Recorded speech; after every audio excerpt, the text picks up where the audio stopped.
वेदं तमुदं प्रणमाम्यहं देवानां चक्षीणां चतुर्गाञ्जनसन्निकं बुद्धिभूतं लोकेशं तं नमामि बृहस्पति हिमवन्दमणालाभं दैत्यानां परमं गुरुं सर्वशास्त्रप्रवक्तारं भार्गवं प्रणमाम्यहं नीलाचनसमानाभं देवपुत्रं यमाग्रजं छायामार्तण्डसम्भूतं तं नमामि शनैश्चिरम् अर्थकायं महावीर्यं चन्द्रादित्यविमर्दनं सिंहिकाकृतसम्भूतं तं राहं प्रणमामि पलाशपुष्पसङ्गाशं तारकाग्रमुत्तकं रौद्रं रौद्रात्मकं घोरं तं केतुं प्रणमाम्यहं इति व्यासमहोद्गीतं यः युवावाय दिवरात्रो विघ्नशान्तिर्भविष्यति नरनारीन्द्रमणाञ्च भवेदुत्स्वप्ननाशनम् ऐश्वर्यमुदलं तेषामारोग्यं पुष्टिवर्धनं ग्रहनक्षत्रया पीडा तत्कराग्निसमुद्भवादा सर्वावशमं व्याधिव्यासो हृदेन संशय इति व्यासविरचितं नवग्रहस्तोत्रं नमो नमः ഭഗവാൻ.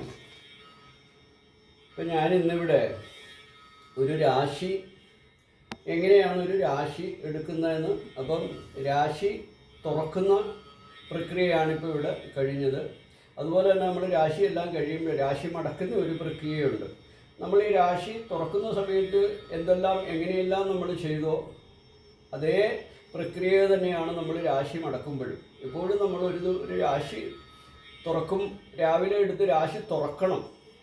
അതിന് ചില പരിക്രിയകളൊക്കെ ഉണ്ട്, കർമ്മങ്ങളൊക്കെ ഉണ്ട്, പ്രാർത്ഥനകളൊക്കെ ഉണ്ട്. അപ്പോൾ അതുപോലെ തന്നെ എല്ലാം കഴിഞ്ഞാൽ രാശി മടക്കുകയും ചെയ്യണം. അപ്പം ഞാനിന്നിവിടെ ഒരു രാശി എടുത്താൽ ഒരു വ്യക്തി അല്ലെങ്കിൽ ഒരു ദേവജ്ഞനെ കാണാൻ പോകുമ്പോൾ അവർക്കറിയുന്നില്ല ദേവജ്ഞൻ എന്താണ് ചെയ്യുന്നത്, അല്ലെ എങ്ങനെയാണ് ഈ ഫലം പറയുന്നതെന്നുള്ളത്. ഒരുമാതിരിപ്പെട്ടവർക്കൊക്കെ അറിവുണ്ടായിരിക്കണമെന്ന് നിയമമൊന്നുമില്ല. അപ്പോൾ ഇവിടെ ഞാൻ കാണിക്കുന്നത് ഇതാണ്. ഒരു രാശി, ഇപ്പോൾ നമ്മുടെ പ്രാർത്ഥനയെല്ലാം കഴിഞ്ഞു. ഇനിയിപ്പോൾ നമ്മൾ രാശി എടുക്കുന്ന ധ്യാന ശ്ലോകത്തിലോട്ടും ധ്യാനം പ്രാർത്ഥനയിലോട്ടുമായിരിക്കും ഇനി പോകുന്നത്. അങ്ങനെ പോയി കഴിഞ്ഞ് നമ്മുടെ പ്രാർത്ഥനയെല്ലാം കഴിഞ്ഞ് നമ്മൾ ദക്ഷിണാമൂർത്തി സ്വാമിയെയാണ് കൂടുതൽ ഭജിക്കുന്നതും അതോടൊപ്പം തന്നെ നമ്മുടെ ഇഷ്ടദേവതമാൾ, നമ്മുടെ ഉപാസനമൂർത്തികളെ, അതോടൊപ്പം തന്നെ സുബ്രഹ്മണ്യ സ്വാമിയെ ധാരാളം നമ്മൾ ഭജിക്കണം. സുബ്രഹ്മണ്യനെ ഉപാസിക്കുക തന്നെ വേണം. ജ്യോതിഷം നമുക്ക് കൈകാര്യം ചെയ്യാൻ പറ്റണമെങ്കിൽ നമുക്ക് ഈ പ്രഡിക്ഷൻ അല്ലെങ്കിൽ ഫലം പറയുമ്പം അത് ഫലം നമ്മുടെ കയ്യിലൊന്നുമില്ല. നമ്മൾ പഠിച്ചതൊക്കെയാണ്, പക്ഷേ നമുക്കത് ഓർത്തിരിക്കണമെങ്കിൽ, നമുക്കത് കിട്ടണമെങ്കിൽ വേലായുധ സ്വാമിയുടെ അനുഗ്രഹം, ഗുരുവായൂരപ്പൻ്റെയും ഗുരുക്കന്മാരുടെയും നമ്മുടെ ഉപാസനാമൂർത്തികളുടെയൊക്കെ ആശീർവാദവും അനുഗ്രഹവും ആ ഗുരുത്വം നമുക്കുണ്ടെങ്കിൽ നമുക്കിവിടെ പറയാൻ പറ്റുള്ളൂ. അല്ലെങ്കിൽ നമുക്ക് പഠിച്ചു കഴിഞ്ഞാൽ നമുക്ക് കൺഫ്യൂഷനായിപ്പോവും, നമുക്ക് എങ്ങും എത്താത്ത ഒരു രീതി വരും. അപ്പോൾ അതുകൊണ്ട് നമ്മൾ ഉപാസന അത്യാവശ്യമാണ് ജ്യോതിഷം കൈകാര്യം ചെയ്യുന്നവർക്ക്. ആർക്കെങ്കിലും പഠിക്കണമെന്ന് താല്പര്യമുള്ളവരാണെങ്കിൽ അതുകൊണ്ടാണ് ഞാനിത് പറയുന്നത്. സുബ്രഹ്മണ്യനെ നന്നായിട്ട് ഉപാസിക്കണം. അത് നമ്മൾ ജ്യോതിഷം പഠിപ്പിക്കുമ്പോൾ 9ാം ഭാവത്തിൽ ആദിത്യനോ ബൃഹസ്പതിയോ ഒക്കെ ഉണ്ടെങ്കിൽ അങ്ങനെയുള്ളവരെ ആ ശാസ്ത്രം പഠിക്കാവൂന്നും പറയുന്നുണ്ട്. പിന്നെ എല്ലാവരും ഒന്നും പഠിക്കുന്നുണ്ടോ, അതൊന്നും നോക്കിയിട്ടൊന്നും ആയിരിക്കത്തില്ല. അത് ഓരോരുത്തരുടെ ഇഷ്ടമാണ്. അതൊന്നും നമുക്ക് പ്രശ്നമില്ല, നമുക്ക് വിരോധവുമില്ല. അപ്പം ഞാനിവിടെ ഒരു രാശി എടുക്കുന്നത് എങ്ങനെയാണെന്നുള്ളതാണ് ഞാൻ കാണിക്കുക. അപ്പോൾ നമ്മുടെ രാശി ഇത് 108 കവടിയാണ്. 108 കവടി 12 രാശി ചക്രങ്ങളാണ്, കോളംസാണ്, 9 ഗ്രഹങ്ങളാണ്. അപ്പോൾ അതുകൊണ്ടാണ് ഈ 12 രാശിയിലും ഓരോ കവടി വീതം 12 രാശി, അങ്ങനെ 9 നവഗ്രഹങ്ങളോ 9 ഗ്രഹങ്ങൾ. അപ്പോൾ ഈ 12 × 9 അപ്പം 108 കവടിയാണ് ഇവിടെ ഉള്ളത്. അപ്പം നമ്മൾ ഈ കവടി ധ്യാനിച്ചിട്ട് നമ്മൾ വാരും. ആദ്യം തന്നെ നമ്മളൊരു ഗ്രഹനില എടുത്തു വയ്ക്കും. ഇതുപോലത്തെ ഒരു ഗ്രഹനില നമ്മൾ എടുത്തു വയ്ക്കും.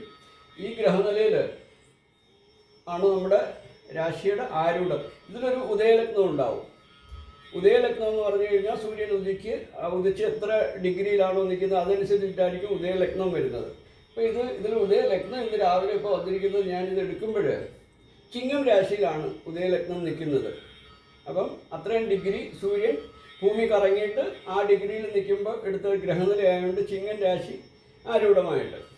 അപ്പോൾ ഇനിയും അടുത്ത ആ ഡിഗ്രി മാറുമ്പോൾ അത് കന്നിയിലോട്ടാവും. അപ്പോൾ നമ്മളിപ്പോൾ എടുത്തു കഴിഞ്ഞാൽ ഈ രാശി എടുത്തു കഴിഞ്ഞാൽ ഇതിനകത്ത് നമ്മൾ കവടി, അപ്പം നമ്മളിത് എടുക്കുമ്പോൾ തന്നെ ഞാൻ പകുത്ത് വയ്ക്കും. 12 കവടിയെ ഞാൻ 3 4 4 4 അപ്പോൾ 12, അങ്ങനെ 9 ടോട്ടൽ 9 വരുമ്പോഴാണ് 108 വരുന്നത്.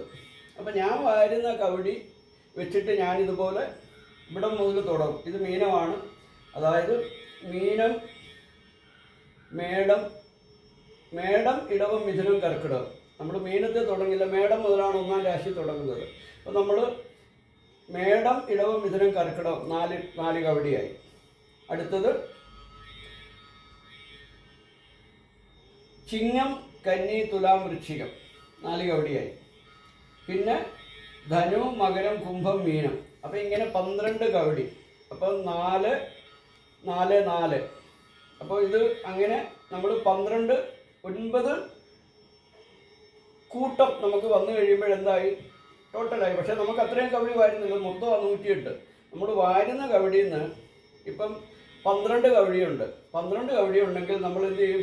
4 കർക്കിടകം, 8 വൃശ്ചികം, 12 മീനം. അപ്പം നമ്മുടെ ആരൂഢം എന്തായി? മീനം ആരൂഢം എന്ന് പറയും. എവിടെ കവടി തീരുന്നോ അതാണ് നമ്മുടെ ആരൂഢം. അപ്പം അങ്ങനെ ആണ് നമ്മൾ രാശി നോക്കുന്നത്. അപ്പോൾ ആ രാശിയുടെ ആ ദേവതയെപ്പറ്റി അതിൽ ദൈവാധീനമുണ്ടോ? അപ്പോൾ 3 6 8 12 ഇതിൽ ദൈവാധീനം ഇല്ല. ശുഭരാശികളല്ല, സ്ഥാനങ്ങളല്ല ഈ 3 6 8 12. പക്ഷേ 8-ന് എവിടെയാണ് പ്രസക്തിയുണ്ട്? ലഗ്നം 5 8. ഇത് ക്ഷേത്രങ്ങളിലൊക്കെ നമ്മൾ പ്രസൻസ്, ദേവൻ്റെ പ്രസൻസ് അല്ലെങ്കിൽ സാന്നിധ്യം പരിശോധിക്കുമ്പോൾ ലഗ്നം 5 8 അവിടെ 8-ന് പ്രസക്തിയുണ്ട്. പക്ഷേ ഇവിടെ നമ്മൾ ഇത് വരുമ്പം കബഡിയിൽ ഒരു പൃഷ്ടാവിൻ്റെ ഗ്രഹനില അല്ലെങ്കിൽ രാശി നോക്കുമ്പം 8-ൽ വ്യാഴം വന്നാൽ അത് നമ്മൾ എടുക്കുന്നില്ല. ദേവത സാന്നിധ്യം, അതിന് പ്രസൻസ് സാന്നിധ്യം വെച്ച് നോക്കുമ്പോൾ 8-ന് പ്രസക്തിയുണ്ട്, അല്ലാത്ത സമയത്ത് പ്രസക്തിയില്ല. അപ്പോൾ ഈ 3 ഒഴിച്ച് ബാക്കി എവിടെ വന്നാലും നമ്മൾ ഈശ്വരാധീനം കണ്ടു എന്നാണ് പറയുന്നത്. അപ്പം ഞാനത് നിങ്ങൾക്ക് എല്ലാവർക്കും മനസ്സിലാക്കാൻ വേണ്ടി ഞാൻ എൻ്റെ പ്രാർത്ഥന കഴിഞ്ഞിട്ട് ഞാൻ രാശി വാരാം. അപ്പം നിങ്ങൾക്ക് മനസ്സിലാവും എങ്ങനെയാണ് ഈ രാശി. അപ്പം നിങ്ങളൊരു ദേവജൻ്റെ അടുത്ത് പോയാൽ അദ്ദേഹം രാശി കവടി വാരി വെച്ചു, എവിടെയാണ് വന്നത് കവടി? അവരിങ്ങനെ നിരത്തി വെക്കില്ല. അവരുടെ രാശിപ്പലകയിൽ തന്നെ അല്ലെങ്കിൽ ടേബിളിൻ്റെ പുറത്ത് അവരിങ്ങനെ വെക്കുകയുള്ളൂ. അപ്പോൾ അവർക്കറിയാം കർക്കിടകം, വൃശ്ചികം, മീനം, കർക്കിടകം, വൃശ്ചികം, മീനം, കർക്കിടകം, വൃശ്ചികം, മീനം. ഇങ്ങനെയാണ് രാശി നമ്മൾ കബഡി എണ്ണി വയ്ക്കുന്നത്. അപ്പോൾ അവർക്കറിയാം ഇപ്പം മീനം കഴിഞ്ഞ്, അപ്പോൾ 12-ന് 2 14 കബഡി ഉണ്ടെങ്കിൽ മീനം കഴിഞ്ഞാൽ എന്താണ്? മേടം, ഇടവം. അപ്പോൾ ഇടവം ആരൂഢം. അപ്പോൾ ഇവിടെ നിങ്ങൾ ശ്രദ്ധിച്ചാൽ നിങ്ങൾക്ക് മനസ്സിലാവും. അപ്പോൾ എൻ്റെ പ്രാർത്ഥന കഴിഞ്ഞിട്ട് ഞാൻ വാരാം. അപ്പം ഇതൊരു എക്സാമ്പിള്, നിങ്ങൾക്ക് മനസ്സിലാക്കാൻ വേണ്ടി മാത്രം ചെയ്യുന്ന ഒരു രാശിയാണിത്. ഭഗവാനെ കൈലാസാദ്രീശകോണേ സുവിടവിതലേ സ്വാടികി മണ്ഡവേ സന്മാലങ്കാരാദി വിടൂപരി പരിലസിതം സേവ്യമാനം സുരോഭേ ജാനുസംവാമവാഹം മൃതമപി പരിഹി ജ്ഞാനമുദ്രാം മഹന്ത നാഗോദദ്യോഗവേഷ്ടം തദർമിഷിഗണേ ജ്ഞാനമിഷാൻമീഷി മൂർത്തിത്വേ പരികൽപ്പിത ശശകൃതോ വത്മാന പുനർജന്മനാമന്മേത്യാമൃതാം ഋതുച്ഛേദനാം ഭർത്താമൃജ്യോതിഷാം ലോകാനാം പ്രളയോദയസ്ഥിതിവിധുഞ്ജാനേകദ്ധായ സുതൗ അജന്മസ്തുതധാത്മനൈകകിരണ ത്രൈലോക്യവിഭൂരതി മൂർത്തിത്വേ പരികൽപ്പിത ശശകൃതോ വത്മാന പുനർജന്മനാമന്മേത്യാമൃതാം ഋതുച്ഛേദനാം ഭർത്താമൃജ്യോതിഷാം ലോകാനാം പ്രളയോദയസ്ഥിതിവിധുഞ്ജാനേകദ്ധായ സുതൗ അജന്മസ്തുതധാത്മനൈകകിരണ ത്രൈലോക്യവിഭൂരതി മൂർത്തിത്വേ പരികൽപ്പിത ശശകൃതോത്മാനം പുനർജന്മനാമന്വേഷ്യാമൃതാം പൃഥുക്ഷേഷതാം വർത്താമരജ്യോതിഷാം ലോകാനാം പ്രളയോദയസ്ഥിതി വിഭുജാനേകദ്ധായ ശ്രുതോ അജർണസ്തുതധാത്മനൈതകിരണ ത്രൈലോക്യദീപോരവി മധ്യാടവതിവം ദുഗ്ധസിന്ധുകന്യാധവം ധിയാധ്യായാമി സാധ്വഹം ബുദ്ധൈ ശുദ്ധൈ ച വൃദ്ധൈ ഗുരുഭ്യജഗൃഹേഭ്യശ്ച മയാ ദൃഷ്ടൂയമഞ്ജലി പ്രസന്നമനസ്സേ മേ സത്യാം കുർവന്തു ഭാരതി നമഃ ശ്രീമംഗലശ്രേണീനിവാസായ മഹാത്മനി സർവം ജാനന്തി ദൈവജ്ഞായ ദത്തസ്മൃതിചക്ഷുഷ പ്രജ്ഞാദസ്തി തന്നാമേനാസ്തി പൃച്ഛത് ഭൂതേജ വർത്തമാനേ ച സമേജ ഭവിഷ്യതി ശുഭാശുഭാനി ചേതാനീം ചിന്തനസ്യ വിശേഷതാ സംഭവാസംഭവാദ്യന്യാന്യസ്വപുത്രഗ്രഹാദിഷു ശുഭാശുഭാന്യതാന്യേ അന്യേ അഖിലാന്യഭീഷ്മപ്രസാദസ്പഷ്ടം മമ ചിത്തേ സുരന്തുലി ഭഗവാനി മുരുക, ഭഗവാനി മുരുക, ഭഗവാനി മുരുക, ഭഗവാനി ഭഗവാനി. ഞാനപ്പോൾ ഈ കബഡി വാരി ഇവിടെ വെക്കുന്നു.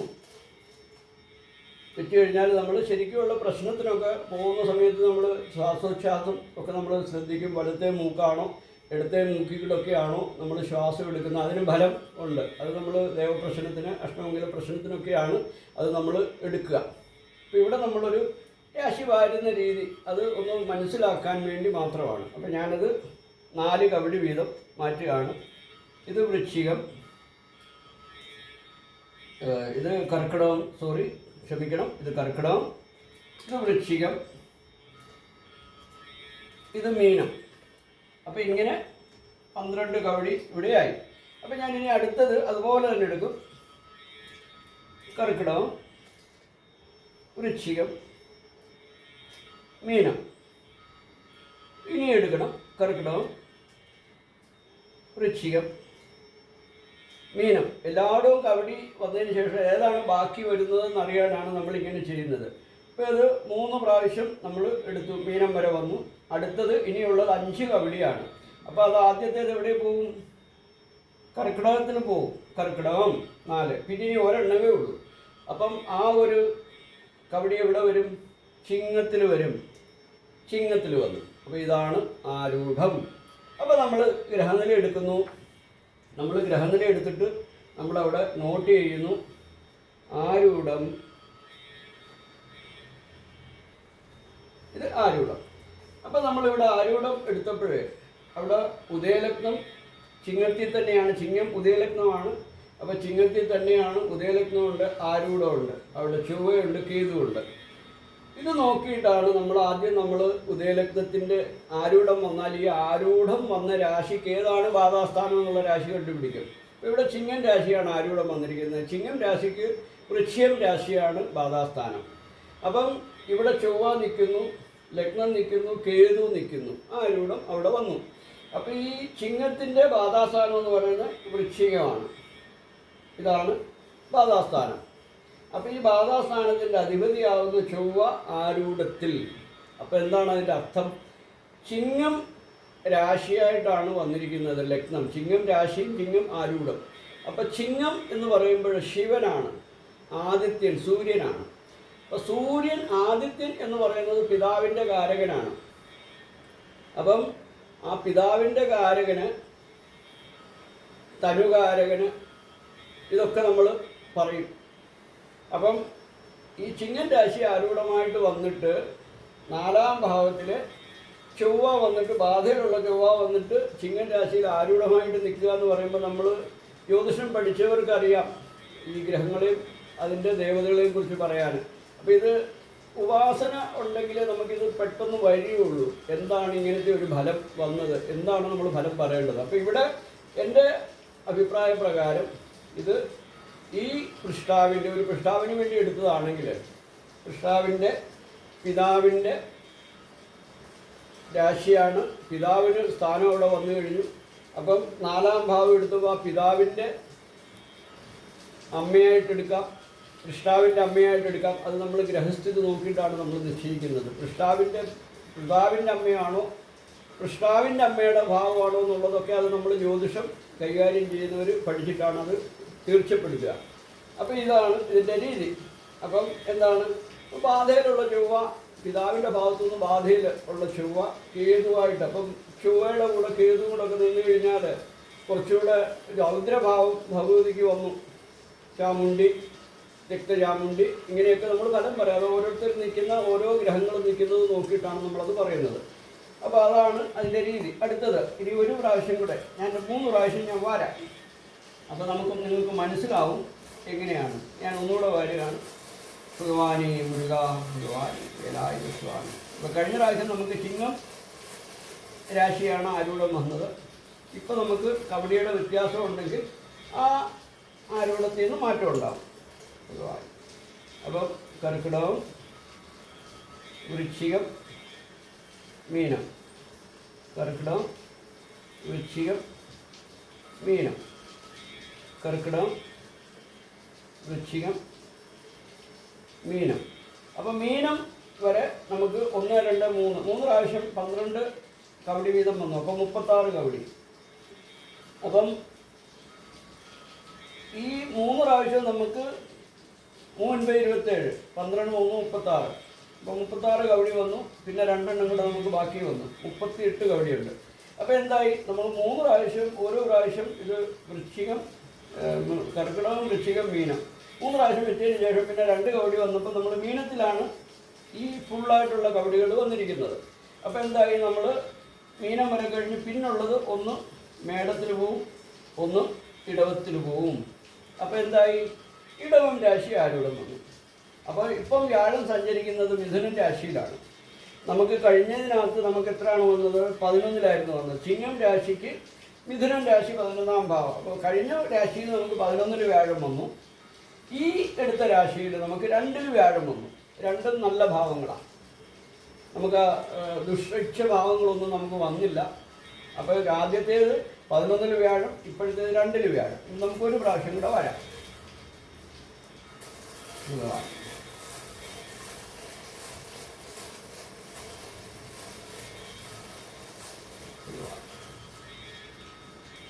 മുരുകാ ഭഗവാൻ, വേലായുധ സ്വാമി ഭഗവാൻ. നമ്മൾ ഓരോ പ്രാവശ്യം വരുമ്പോഴും ഒരേ ഇത് വരണമെന്ന് നിയമമില്ല. ഇതിങ്ങോട്ട് വന്നു വീണതാണ്. ഒരേ ഇത് വരണമെന്ന് നിയമമില്ല. അപ്പം കർക്കിടകം, വൃശ്ചികം, മീനം, കർക്കിടകം, വൃശ്ചികം, മീനം, കർക്കിടകം, വൃശ്ചികം, മീനം. അപ്പോൾ എന്തായി, 3 പ്രാവശ്യം നമുക്ക് 4 വീതം കിട്ടി. അപ്പം മീനത്തിൽ എത്തി. അപ്പം അതിനുശേഷം വീണ്ടും വന്ന ബാലൻസ് വന്ന 4 എണ്ണമാണ്. അപ്പോൾ എന്തായി, ഇവിടെ മുതൽ നമ്മൾ എണ്ണുവാം. അപ്പോൾ മീനം കഴിഞ്ഞു, പിന്നെ മേടം, ഇടവം, മിഥുനം, കർക്കിടകം. ശരിക്കും ആ 4 രാശി ഇവിടെ വന്നു, 4 കവടി. അപ്പോൾ എന്തായി, നമുക്ക് കർക്കിടകം രാശി ആരൂഢം വന്നു. അപ്പോൾ ഇവിടെ വന്നു വ്യാഴം 12-ൽ. അപ്പം 3 ആരൂഢത്തിൻ്റെ 12-ലും 2-ലും നമുക്ക് ആരൂഢം ഇവിടെ വന്നു. അതിൻ്റെ പുറകാം ഭാവം, അതിൻ്റെ പുറകു ഭാഗം നമുക്ക് 12ആയിട്ട് വന്നാൽ, ഇപ്പുറം 2ആയിട്ട് വന്നാൽ എന്തായി, ആരൂഢം തടുത്തു. അപ്പോൾ ഇപ്പം നമുക്ക് എവിടെയാണ്, ഈ രാശിയുടെ 2-ാം ഭാവത്തിലാണ് ഉദയലഗ്നം നിൽക്കുന്നത്. അപ്പോൾ എന്തായി, 12-ൽ വ്യാഴവും പോയി, 2-ൽ ഉദയലഗ്നം വന്നപ്പം ആരൂഢം തടുത്തു. ഇങ്ങനെയാണ് നമ്മൾ പറയുന്നത്, ആരൂഢം തടുത്ത്. പിന്നെ ഫലം പറയില്ല, ആ രാശിയുടെ ഫലം പറയാൻ പാടില്ലെന്നാണ് ആചാര്യ പറയുന്നത്. അപ്പോൾ നമ്മൾ നിർത്തിക്കണം. അവരോട് പറയും, ആരൂഢം തടുത്തത് കർക്കിടകത്തിൻ്റെ രാശിയാണ്. കർക്കിടക രാശിയുടെ അധിഷ്ഠാന ദേവത ദുർഗ, ചന്ദ്രനാണ്. അപ്പോൾ നമ്മൾ എന്ത് പറഞ്ഞു കൊടുക്കും, ദുർഗാദേവിയുടെ കോപം കാണുന്നു. ഇനി ആ രാശിയിൽ ഇപ്പോൾ ഇവിടുത്തെ നമ്മൾ ഉദാഹരണം പറയുകയാണെങ്കിൽ, ഇപ്പോൾ ഇവിടെ നിൽക്കുന്നത് ബുധനാണ്. അപ്പോൾ ഇപ്പം നിലവിൽ ബുധനാണ് കർക്കിടക രാശിയിൽ സഞ്ചരിക്കുന്നത്. അപ്പോൾ അവിടെ ബുധൻ നിന്നാൽ, അപ്പോൾ നമ്മൾ എന്ത് പറയും, ബുധനും ചന്ദ്രനും കൂടെ ചേർന്നുണ്ട്. പിന്നെ ചന്ദ്രൻ്റെ ഭാവമൊക്കെ നോക്കിയിട്ട് നമ്മൾ ഫലം പറയും. എവിടെയാണ് നിൽക്കുന്നതെന്ന് വെച്ചാൽ, 12 രാശിക്ക് 12 ഫലമാണ്. അതായത് നമ്മൾ 12 രാശിയെക്കുറിച്ച് പറയുമ്പോൾ, ഞാൻ എൻ്റെ പഴയ എപ്പിസോഡുകളിൽ ഞാൻ പറഞ്ഞിട്ടുണ്ട് എങ്ങനെയാണ് നമ്മൾ രാശിയുടെ ഫലം, രാശി അറിയുന്നത്. അതായത് 1-ാം ഭാവം ധനുഭാവം, നമ്മളെ കൊണ്ട് ഫലം പറയണം. 2-ാം ഭാവം ധനം, വാക്ക്, വിദ്യ, അതായത് കുടുംബം, ഇതൊക്കെ നമ്മൾ 2-ാം ഭാവം കൊണ്ട് പറയും. 3-ാം ഭാവം ഭ്രാതൃഭാവമാണ്, സഹോദരങ്ങളെ കൊണ്ട്. 4-ാം ഭാവം മാതൃഭാവം, വാഹനഭാവം, വീട്, മാതുലേൻ, അമ്മാവൻ. 5-ാം ഭാവം സന്താനഭാവം, പിന്നെ പൂർവ്വപുണ്യമൊക്കെ 5-ാം ഭാവത്തിനെ കൊണ്ട് പറയും. 6-ാം ഭാവം ശത്രുഭാവം, വ്യയഭാവമൊക്കെയാണ്. 7-ാം ഭാവം ദാമ്പത്യം, കളത്രമാണ്. 8-ാം ഭാവം ആയുഷ് ഭാവമാണ്, ആയുസ് ആരോഗ്യമാണ്. 9-ാം ഭാവം പിതാഭാവം, ഭാഗ്യഭാവം. 10-ാം ഭാവം കർമ്മസ്ഥാനമാണ്, തൊഴിലാണ്. 11-ാം ഭാവം ലാഭഭാവമാണ്, നമുക്ക് ആയം വരുന്ന ഇതാണ്. 12-ാം ഭാവം നഷ്ടഭാവമാണ്. അപ്പോൾ ഇങ്ങനെ 12 രാശി, ആ രാശിയുടെ ആ ഭാവത്തിൽ നിൽക്കുന്ന ഗ്രഹങ്ങളെ ആസ്പദമാക്കിയാണ് നമ്മൾ ഫലം പറയുന്നത്. അപ്പോൾ ഇത് നിങ്ങൾക്ക് എല്ലാവർക്കും മനസ്സിലായി കാണുമെന്ന് വിശ്വസിക്കുന്നു. അതുകൊണ്ട് ഞാനിതിവിടെ ഇത് ഒരു രാശി എടുക്കാൻ, ഒരു ഗ്രഹനില അല്ലെങ്കിൽ ഒരു ദൈവാധീനം അറിയാൻ പോയാൽ അപ്പം നമ്മൾ പോകുന്നതിന് മുന്നേ നമ്മുടെ പഞ്ചാംഗമോ ഒരു സോഫ്റ്റ്വെയറിൻ്റെ പഞ്ചാംഗമോ ഒക്കെ നമ്മുടെ മൊബൈലിൽ ഇന്ന് സുലഭമാണ്, എവിടെയും കിട്ടും. അപ്പോൾ ഒരു ഗ്രഹനില എടുത്തിട്ട് നമ്മൾ അറിഞ്ഞു പോവുകയാണെങ്കിൽ ഇന്ന ഗ്രഹങ്ങളാണ് ഇന്ന ഭാഗത്ത് നിൽക്കുന്നത് എന്നറിഞ്ഞു പോയാൽ ആ ദേവജ്ഞൻ രാശി എടുക്കുമ്പോൾ നിങ്ങൾക്ക് സ്വയം മനസ്സിലാക്കാൻ പറ്റും, ഓ ഇന്നത് ഇവിടെയാണ്, ആരുടെ ഇവിടെ വന്ന് ഇവിടെ ഇന്ന ഗ്രഹമാണ്. അപ്പം ഞാനീ പറഞ്ഞ എപ്പിസോഡിനകത്ത് 12 ഭാവം 12 രാശിയെക്കുറിച്ചെല്ലാം ആര് നിന്നാൽ എന്ത് ഫലം എന്ത് ദോഷമെന്നൊക്കെ ഞാൻ എൻ്റെ എപ്പിസോഡിനകത്ത് പറഞ്ഞിട്ടുണ്ട്. അപ്പോൾ അതൊക്കെ മനസ്സിലായിട്ടുള്ളവർക്ക്, അതൊക്കെ വീക്ഷിച്ചിട്ടുള്ളവർക്ക്, കണ്ടിട്ടുള്ളവർക്ക് കാര്യങ്ങൾ മനസ്സിലാവും. ഹരിയും ഹരിയും.